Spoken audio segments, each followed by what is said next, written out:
Bonjour et bienvenue dans notre 4e numéro du Grand Débrief de la transition énergétique. Aujourd'hui, je reçois Jean-Christophe Repon, président de la CAPEB, la Confédération de l'artisanat et des petites entreprises du bâtiment.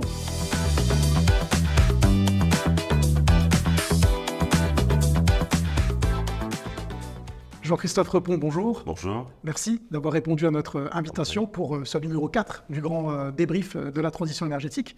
Donc, vous êtes président de la CAPEB, c'est la Confédération de l'artisanat et des petites entreprises du bâtiment. Donc, avant de rentrer dans le vif du sujet, je souhaiterais que vous nous présentiez cette institution, cette confédération qui est la CAPEB. La CAPEB. Alors, la CAPEB, c'est une organisation patronale professionnelle qui défend l'intérêt des artisans du bâtiment et plus spécifiquement les entreprises de petite taille. Donc, nous avons actuellement en France, nous sommes la première organisation patronale en nombre d'adhérents, puisque nous sommes au-delà des 61 000 adhérents en France, avec des artisans que nous représentons dans tous les métiers, et je dirais un seuil d'adhérents à 3 salariés en moyenne. Nous avons encore dans nos adhérents des artisans travaillant seuls et des entreprises de plus ou moins grande taille, mais surtout des moins de 10 salariés. Donc les artisans, les petites entreprises, vous êtes au cœur de la transition énergétique parce que c'est notre grand sujet aujourd'hui. Donc quel est le panel d'artisans, d'activités qui sont représentées au sein de vos adhérents de la CAPEB? Tous les métiers, nous sommes des artisans sur tous les territoires et nous avons tous les métiers qui sont représentés au sein de la CAPEB. Donc moi-même, je suis artisan électricien à Toulon et nous portons la politique par des artisans qui connaissent bien l'entreprise. Donc nous avons tous les métiers, nous sommes au cœur de la rénovation énergétique, nous sommes surtout au cœur de la rénovation tout court. Parce qu'il me semble, et je le dis régulièrement maintenant, que toute rénovation doit être énergétique maintenant. Et quand on met la main à une rénovation dans le bâtiment, on doit penser transition énergétique, on doit penser décarbonation, on doit penser le mieux vivre de l'habitat. Donc qu'on soit sur l'accessibilité ou le maintien à domicile ou la rénovation dite énergétique, on est nous, les artisans, au cœur du débat. On essaye, nous, artisans, de ne pas stigmatiser ou de ne pas faire le marché de la performance énergétique qu'un seul marché. Il fait bien partie de la rénovation et de tous nos chantiers. Merci pour ces réponses très claires et précises. J'ai pu voir en bas, d'ailleurs, vos prédécesseurs qui étaient tous également artisans. Je me suis amusé à taper tous les noms et prénoms. J'ai vu qu'ils étaient tous on est tous fiers concernés de notre histoire. Oui, donc on va parler de transition énergétique. Donc cet été, comme souvent les étés, c'est la saison où les textes réglementaires sortent. Donc il y a eu pas mal de textes, notamment liés au DPE, au certificat d'économie d'énergie et à l'audit énergétique. Donc il y a un texte, moi, qui m'a intéressé, c'est celui lié à la décence des logements, donc il fixe un calendrier d'interdiction, de mise en location de certaines passoires. Puis est arrivé au début de cet automne, il y a eu quelques discussions, notamment des citations de Bruno Le Maire ou de Agnès Pannier-Runacher, qui étaient quelquefois divergentes. Donc, au fond, est-ce que ce calendrier de 2050 et de décarbonation n'est-il pas peut-être trop ambitieux ?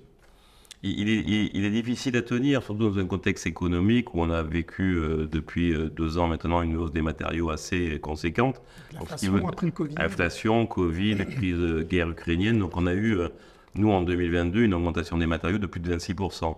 Et nous avons encore connu dès 2023 encore une augmentation des prix. Donc nous, on essaye de trouver des solutions justement pour que industriels et distributeurs soient cohérents dans la chaîne économique et qu'on ait maintenant une vision plus baissière du matériau pour qu'on puisse permettre aux particuliers d'accéder à des marchés de rénovation énergétique. Donc on a un delta, une problématique prix actuellement sur le marché et on voit bien, nous, que dans l'artisanat, depuis maintenant 2 trimestres, on a une baisse d'activité, on a peut-être pas encore une récession, mais une crispation du marché qui ralentit pas mal.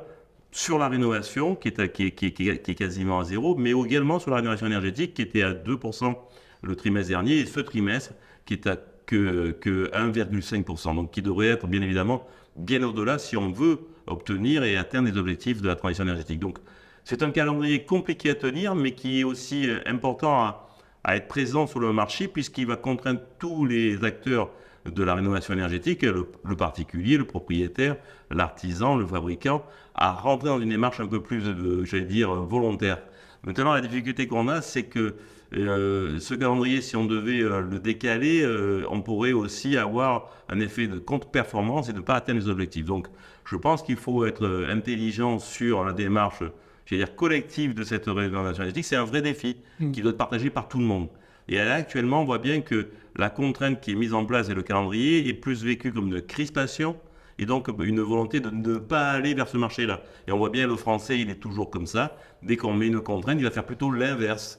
Et donc, que ce soit artisan ou particulier ou même bien. Il est d'accord pour changer les choses, mais au moment venu, c'est jamais le bon calendrier, c'est jamais le bon moment et c'est jamais chez nous. Voilà. Mais c'est vrai que c'est pas le bon moment, entre guillemets. On est tombé en pleine inflation, ces objectifs-là sont arrivés. En plus, vous savez à quoi ça correspond? 2050, ça va correspondre au pic démographique. Ouais. C'est-à-dire que j'ai étudié aussi les projections démographiques jusqu'à 2100 et 2050, ça correspond au pic démographique. C'est-à-dire que la tension qu'on connaît aujourd'hui sur le marché locatif, par exemple, elle va être exacerbée en fait en 2050 et ça correspond pile poil avec le terme du calendrier. Je crois que c'est jamais le bon moment d'une part, mais je crois qu'on n'a pas le choix non plus du moment là, pour le coup. On voit bien les réchauffements climatiques et le débat qu'on a eu pendant des années sur savoir est-ce qu'il fallait rentrer dans la performance énergétique, la décarbonation. Je crois qu'on n'a plus le choix maintenant et qu'il faut vraiment y aller. Maintenant, il faut qu'on soit un peu intelligent collectivement pour trouver les bonnes solutions et avoir un peu plus de pragmatisme, je vous en prie. On a vraiment des fois, en ce moment, je trouve des visions très dogmatiques, des pour-contre, des blancs, des noirs. Il faut une vision manichéenne, il faut trancher. Essayons de trouver des solutions pragmatiques de réalisation des objectifs. Et c'est ça qu'on essaie de faire, nous, à la CAPEB, de trouver des solutions pragmatiques. Et on a aussi un rôle pédagogique par rapport à nos artisans, en disant, il y a un marché monumental qui est là devant vous, ne le laissez pas passer et organisez-vous pour pouvoir être partie prenante de ce marché-là.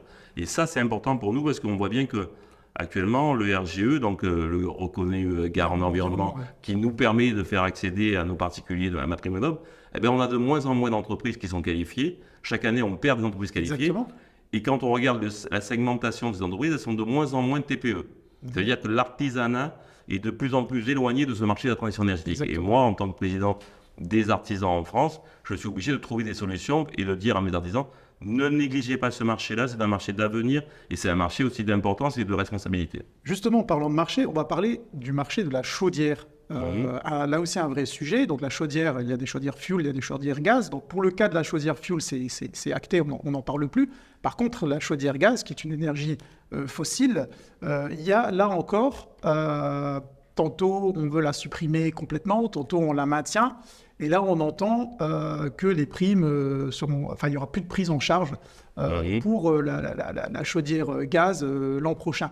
Donc justement, tous ces mouvements autour de la chaudière gaz ne serait-ce pas là aussi un aveu peut-être d'un manque de solutions pour notamment les appartements, parce qu'on parle souvent de problèmes d'installer des énergies renouvelables dans les appartements. Donc là aussi, cette tergiversation autour de la chaudière gaz, n'est-ce pas là aussi un aveu, un frein supplémentaire dans le maintien du calendrier, justement? On a deux éléments importants. On a d'une part le maintien du calendrier et les objectifs 2050. On a aussi la sobriété énergétique à avoir. Donc moi, je pense qu'on n'a pas voulu, nous, stigmatiser une énergie plus qu'une autre.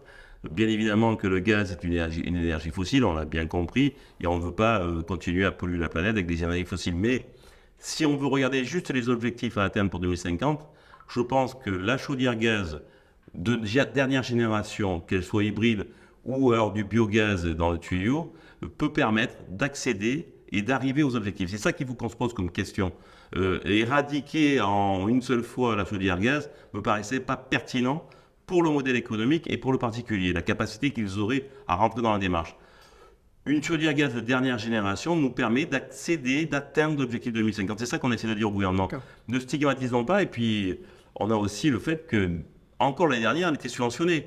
Donc, on a quand même, pour le particulier, une incompréhension de ce que vous subventionnez l'année dernière est interdit l'année d'après. Surtout en 2026. Logements, on n'a pas trop de choix. On n'a pas le choix. Et puis, on a aussi un élément qui est fort, moi, je trouve, c'est que c'est la chaudière, actuellement, bon, qui est bien évidemment le gaz, elle est intégrée dans le bâti. Enlever de l'intégration du bâti un élément qui est plutôt rendre le service me paraissait contre-performant. Essayons de travailler plutôt sur ce qu'on met dans le tuyau et de le verdir, et essayons d'améliorer la performance énergétique de la chaudière en elle-même. Elle peut être bi-énergie, elle peut être... Oui, si vous voulez, vous êtes favorable à l'esprit, l'esprit chaudière gaz, mais pas avec de la matière fossile, en fait. Tout à fait. Et je pense que là-dessus, bien sûr qu'il faut contraindre les fabricants à arriver à évoluer de plus en plus sur ces produits-là. Et nous, ça fait des années qu'avec le président des plombiers, on prône pour de l'hybridation. Et on le voit bien que dans le véhicule thermique, c'est ça aussi qui prône un peu sur le marché, l'hybridation, pour qu'on sorte doucement, gentiment de l'énergie fossile. Et puis, il y a aussi le fait que cette chaudière gaz, au coût d'achat, en dehors du fait que souvent on a une technologie européenne ou française qui nous permet d'avoir un produit donc RSE de proximité, décarboné lui, nous avons aussi une capacité d'avoir le pouvoir d'achat éloigné de la pompe à chaleur. Actuellement, on a quand même un delta entre la chaudière gaz de dernière génération et la pompe à chaleur qui est quand même x3 ou x4. Donc, exactement. Que le particulier, quand on va lui dire c'est où 2000 ou 6000, eh ben, il ne va peut-être pas faire la transition énergétique. Exactement, exactement. Donc tout à l'heure, vous avez compris, vous avez noté l'importance de maintenir ce calendrier, de nous garder sous pression, de marcher à un objectif, sinon on n'y arrivera jamais. Donc vous ne trouvez pas aussi que la transition énergétique, la rénovation énergétique est un bon moyen de lutte contre le mal logement? Parce qu'on voilà, on sait que les personnes qui vivent dans des passoires thermiques sont des personnes aux revenus modestes, des ménages modestes. Alors, un de ces avantages, ce ne serait pas de lutter contre le mal logement. Donc, il faudrait davantage garder ces échéances par rapport à ça. On a aussi une responsabilité citoyenne de mieux loger nos citoyens en France. On a, je pense aussi, il y a une musique actuellement sur la crise du logement. Et on sait très bien aussi que 90% des logements sont déjà construits. Donc, ce qui veut dire qu'on a un chantier monumental de mise à niveau des logements sur le mieux vivre, je le disais tout à l'heure en introduction, sur l'accessibilité et sur la passoire thermique telle qu'elle est vécue. On a travaillé, c'est ça qui est assez des fois décourageant, c'est que ça fait plus de 10 ans qu'on travaille sur des programmes d'action, que ce soit le programme RAGE, le programme PACT et le dernier programme Profil, qui donne des prescriptions de l'ensemble de la filière de la bonne méthode pour arriver à cet objectif-là de mieux vivre l'habitat. Et régulièrement, et toutes les études le prouvent, c'est pas l'énergie qui est au cœur du débat, c'est l'énergie non consommée. Et là, quand on regarde les orientations et les arbitrages dans MaPrimeRénov', de ce qui sera aidé ou pas, ou ce qui va être permis d'être fait sur la rénovation globale, la volonté du gouvernement d'aller sur une rénovation globale qui est plutôt, je trouve, intelligente, elle met l'énergie au cœur du débat. Donc, avant de commencer à rénover, à avoir l'enveloppe, on va d'abord changer l'énergie. Donc, il y a des choses qui sont assez incompréhensibles. L'année dernière, Madame Michu, on lui a donné de l'argent pour changer sa chaudière gaz. Et cette année, si elle veut rentrer sur une rénovation globale, il faut qu'elle dépose la chaudière gaz en premier, qu'on lui a subventionné l'année dernière, pour qu'elle rentre dans la démarche de l'offre globale. Donc, on est quand même, voilà, je pense, totalement schizophrène sur ce coup. Ouais, mais dans la lutte contre le mal logement, est-ce que vous trouvez ça normal que pour des ménages modestes qui ne payent pas de loyer parce qu'il est pris en charge ou partiellement pris en charge, ils n'arrivent plus à payer leur facture d'énergie parce que l'énergie a explosé et qu'ils vivent dans une passoire. Donc aujourd'hui, le mal logement, c'est aussi ça. C'est-à-dire que vous avez des personnes, admettons, payant 500 € de loyer parce que la moitié ou les 3/4 sont pris en charge et qui n'arrivent pas à sortir 1 000 € de facture d'électricité, par exemple, pour le trimestre. Mais si on veut être totalement objectif et sincère sur la difficulté du marché de la performance énergétique à émerger définitivement, et je sais que ce n'est pas politiquement correct de le dire, c'est parce que l'énergie n'est pas assez chère. Actuellement, il était plus intéressant financièrement de chauffer l'extérieur de la maison que d'isoler la maison. Et donc, on est actuellement dans une période où l'énergie a augmenté, mais ne nous oblige pas à rentrer dans cette démarche de comment je fais pour baisser ma facture énergétique. C'est ça. Là, on est dans un moment charnière. Et d'évidence, il faudra que... On se focalise sur le coût d'énergie, mais pas sur l'enveloppe. Pas sur l'enveloppe. Qui nous fait perdre cette énergie finalement. Mais je crois qu'on est dans un cycle qui est irréversible sur la hausse de l'énergie, la hausse de l'eau. On a vu aujourd'hui aussi un débat sur la gestion de l'eau. Et donc, il faudra qu'on soit sobre définitivement. Donc, il faut qu'on travaille sur l'enveloppe et également sur l'énergie. Mais l'énergie n'est que, enfin, on le dit régulièrement, hein, la bonne énergie, c'est celle qui n'est pas consommée. Donc, travaillons sur l'enveloppe, travaillons sur le mieux vivre. Et je pense que là, pour les très modestes, on va avoir un cap difficile à tenir parce qu'il manquera des moyens pour pouvoir permettre la transition énergétique. Tout à fait. Donc, on va continuer à parler d'argent notamment le coût. Hein, donc on va parler du coût de la rénovation. Donc, un des concepts de cette émission, c'est de laisser la parole aux professionnels. Et concernant les coûts de ces travaux, c'est justement l'objet de la question de notre professionnel.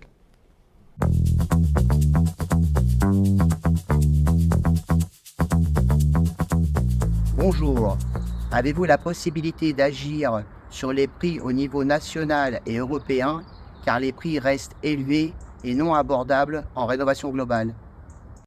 Oui, alors, sur la problématique des prix, je vous en avais parlé tout à l'heure sur les augmentations qu'on a subies, notamment juste après le Covid et la crise ukrainienne. On a, nous, engagé avec nos partenaires de la CAPEB une démarche au moins d'une visibilité d'augmentation à un mois. En fait, préserver les prix sur un mois. On avait eu une période où, en fait, on avait des devis qui n'étaient pas tenus au niveau du prix. Quand on achetait un matériau à un prix X, quand il était livré, il passait à Y.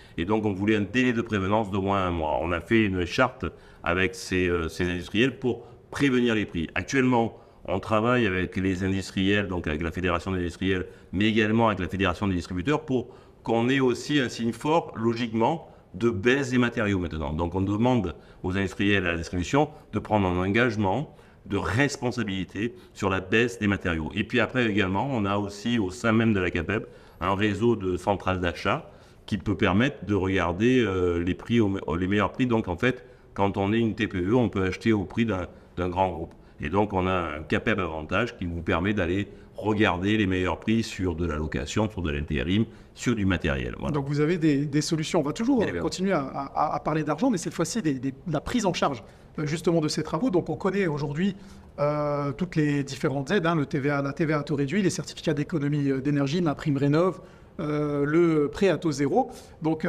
on sait que ce sont les leviers les plus puissants pour financer ces travaux de rénovation énergétique. Pourtant, il y a beaucoup de professionnels, et je pense beaucoup aussi de vos adhérents, doivent souligner une certaine lenteur administrative pour mettre en place tout ça. Comment vous les aidez à surmonter cette démarche administrative souvent lourde et lente? Lenteur et complexité. On a demandé au gouvernement de définitivement simplifier l'approche C2E, donc les certifications, mais également l'approche RGE. Et on veut au minima que ces deux dispositifs se rapprochent au mieux, notamment sur les audits, qu'on ait les mêmes référentiels et qu'on ait une simplification. Après, on a lancé une expérimentation forte dans un programme Oscar, sur l'argent notamment des C2E, pour accompagner les pros dans cette vision de la transition énergétique RGE C2E. Et donc, l'expérimentation qui tarde à voir le jour, qui devrait commencer, je pense, en novembre, permettra à ce que la CAPEB, auprès des artisans, les aide à monter les dossiers et les accompagne sur le montage administratif des dossiers. On sait très bien que l'artisan a 3 salariés, c'est notre des fois tout seul. Ou tout seul, tout ça, il ne veut pas en entendre parler, c'est trop compliqué pour lui. Alors, ce n'est pas la complexité en tant que telle du dispositif, c'est la partie administrative qu'il ne veut pas gérer. Donc, quand on dit que c'est complexe, non, évidemment, on ne passe pas une thèse, mais il n'empêche que le temps à monter le dossier, c'est du temps perdu sur le chantier, ce n'est pas notre point fort. Donc on voudrait que cette expérimentation, elle voit sur tout le territoire le jour, pour qu'on accompagne au mieux nos artisans à aller dans cette démarche-là. Les certificats d'économie d'énergie, c'est en fait des pollueurs en fait, qui financent ces travaux de rénovation énergétique. Est-ce qu'on peut rêver d'un monde où tout est financé par les C2E? Non, on ne peut pas rêver d'un monde où tout est financé par les C2E, mais je pense que l'argent des C2E pourrait être mieux fléché pour accélérer la performance énergétique. Notamment, il pourrait prendre en compte, une partie des C2E pourrait prendre en compte la partie conformité des chantiers. Nous, on lutte vraiment, on veut vraiment que le maximum d'artisans aillent sur ces chantiers-là. Et quand on a un artisan seul, un plombier qui va faire un changement d'un mitigeur, le changement d'un WC, mais également la pose d'une pompe à chaleur, il faut que cet artisan-là, il puisse aller sur ce marché-là. Et donc nous, ce qu'on demande pour permettre au maximum d'artisans d'aller vers ce marché-là, sans les exclure parce qu'ils ne sont pas RGE, et qu'en début d'année, tu n'as pas monté ton dossier RGE parce que tu ne savais pas que tu allais faire ce chantier-là, on veut qu'on vienne à la fin du chantier certifier que le travail est fait dans les règles de l'art.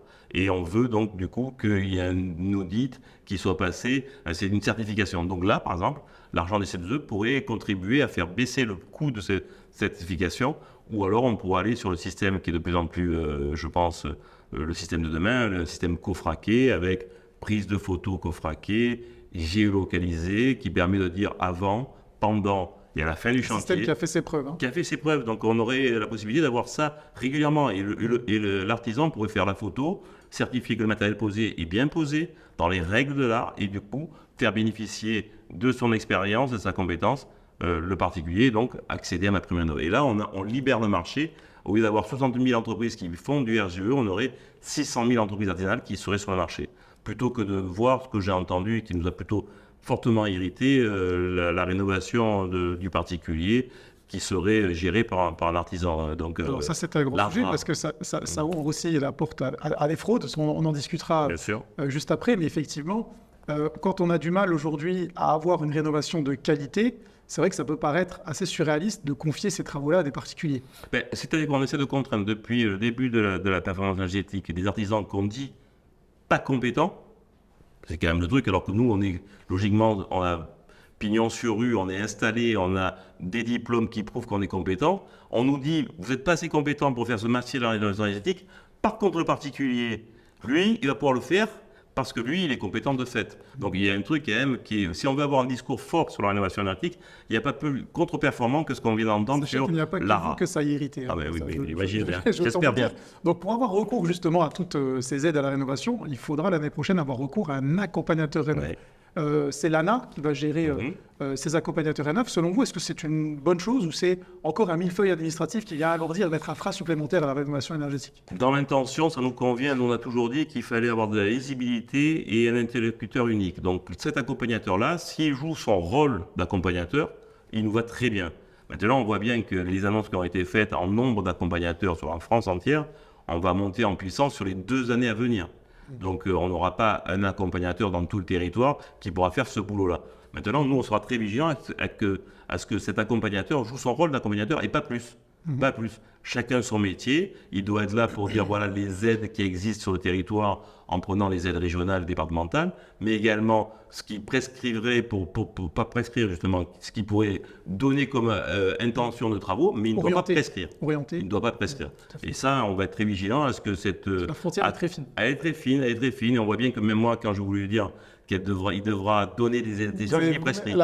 Donc du coup, on va être très vigilant pour qu'il ne prescrive pas le matériel ou le matériau dans la prescription qu'il ne doit pas faire. Dans la suite, justement, de ces aides, on peut malheureusement éviter de parler de la fraude, d'éco-délinquance, quand on parle d'aide à la rénovation énergétique. Donc, c'est un fléau qui a pris d'année en année de plus en plus d'ampleur. Comment la CAPEB est mobilisée face à cela? Est-ce qu'elle a fait des propositions au pouvoir public pour lutter contre la fraude? Mais je crois que la meilleure lutte contre la fraude, c'est ce que je vous disais, c'est la certification en fin de chantier. Donc, on a fait une expérimentation de ce qu'on appelait le coup par coup, la certification chantier, qui a eu à peu près 1000 chantiers qui ont vu le jour là-dessus. Et on voit bien que l'angoisse des gouvernants, c'était de dire, en fait, si on n'est pas RGE, on va ouvrir la porte à tous les incompétents qui vont s'engouffrer dans ce marché-là. On s'aperçoit que sur les 1000 expérimentations chantier qu'on a portées cette année, on voit qu'il n'y a pas d'écart de performance à la fin. Donc ça veut dire qu'on est aux objectifs. Maintenant, cette certification chantier coûtait très cher, plus de 500 € l'audit, et on voit bien qu'elle est disqualifiante pour les particuliers. Donc nous, on voudrait maintenant que cette certification chantier qui a prouvé sa plus-value et en permettant à toutes les entreprises d'accéder à ce marché, elle soit généralisée et qu'elle puisse être cofraquée sur des certifications fin de chantier. Et là, on a en fait le même principe que pour la sécurité électrique de la personne, la vision consuelle qui nous permet de mettre sous tension ou pas sous tension si l'installation elle est conforme ou non conforme. Et donc on veut, nous, aller de plus en plus vers cette opération-là qui permet d'avoir une entreprise qui veut travailler uniquement sur la performance énergétique aura son label RGE parce qu'elle a fait une démarche pour se différencier du marché et des autres entreprises. Elle aura son label RGE qui sera visible du particulier. Mais pour l'artisan qui va être polyvalent tout au long de l'année, il ne faut pas que quand il arrive sur un marché de la performance énergétique, il soit exclu parce que non qualifié pour le RGE. Donc cet artisan-là pourra aller sur le marché en étant certifié à la fin du chantier. Et tous les artisans qui sont majoritairement en France sont compétents et quand ils veulent avoir pignon sur rue, ne veulent pas de contre-performance. Donc du coup, on pourrait vraiment aider la rénovation en masse, mais lutter contre la fraude. Donc cette maladie qui est l'éco-délinquance et la fraude, c'est répandu tout d'abord dans les aides à la rénovation, les quotas carbone, etc. Et vous savez qu'aujourd'hui, elle a atteint le milieu de l'audit énergétique et du diagnostic immobilier. Donc aujourd'hui, il y a beaucoup de professionnels de ce secteur qui sont très inquiets, qui nous ont fait part de leurs questions, qui souhaiteraient avoir votre point de vue. C'est le moment de la question de notre professionnel.